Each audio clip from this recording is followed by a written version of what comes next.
Hey guys, Stupid Sketchy Guy here with another news video. Now today's news video is going to be on the very long-awaited Schleich 2021 releases. And if you remember, I made a video talking about the official species being leaked for this year, and speculating about how they would come out considering what Schleich did last year. And unsurprisingly, my predictions weren't 100% accurate. So, let's get into what they really did. So first, let's get into the figure that I probably had the highest expectations for, and was the most disappointed by. The Schleich Pachycephalosaurus. Considering how great the Schleich Dracorex was, I was expecting something similar. But, of course, I didn't expect that they would go this similar.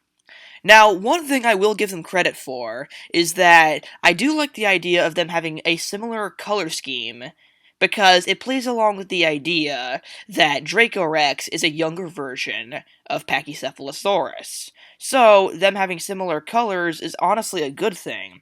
However, I just think that the paint application, and also just the sculpt in general, was all done way better on the Dracorex, and thus it does suffer from it.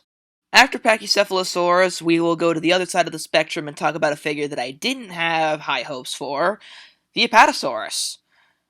As you know, I wasn't really expecting them to make a banger of a figure, considering that they have never really made a particularly great sauropod figure, and while this Apatosaurus isn't super great, it is one of their better ones. The detail is pretty nice, but I think that the color scheme is a bit bland. I think it was based off the Jurassic World Apatosaurus, vaguely, but that's my best guess.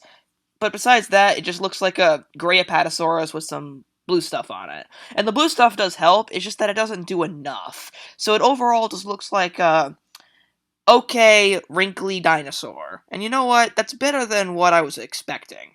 It's better than the Augustinia, that's for sure. Next up, we talk about the wild card of this cast, the Schleich mosasaurus. I was super worried that they were gonna do what they did with the Plesiosaurus and make it some weird kid's toy, but they didn't. And you know what? They gave us a pretty adequate looking figure. And while it definitely isn't perfect, it's interesting. The teal coloring, while not super original, is pretty nice to look at. The white stripes are very nicely applied, and I do like those little spots on its nose.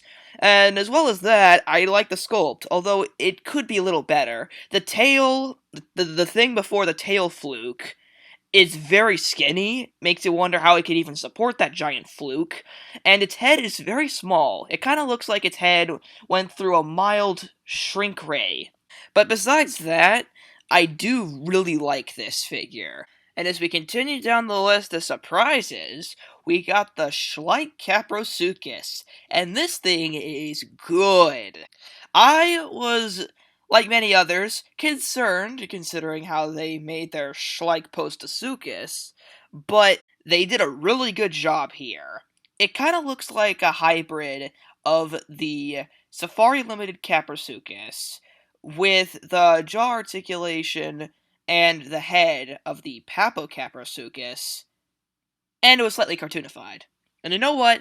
It looks really good. I love the gold on the snout, and I love the slightly lighter coloration that it is given compared to the Safari and Papo one. It stands on its own as a great Caprosuchus figure, up there with the other two, and I think that's very impressive considering this is Schleich we're talking about. It's a very good figure, and I think I might have to get this guy at some point, because that is a good-looking Caprosuchus.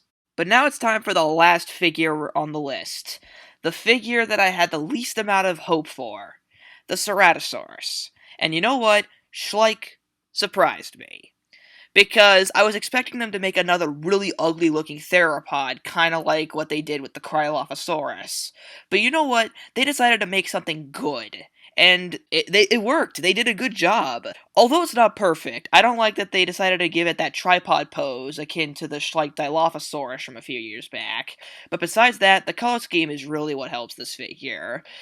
I love the cheetah color scheme. It's just nice and bright, and I love it. And I also do like the red eyeshadow and bright red horns.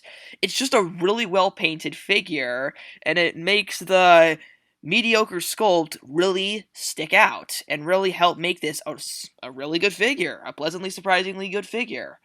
And you know what?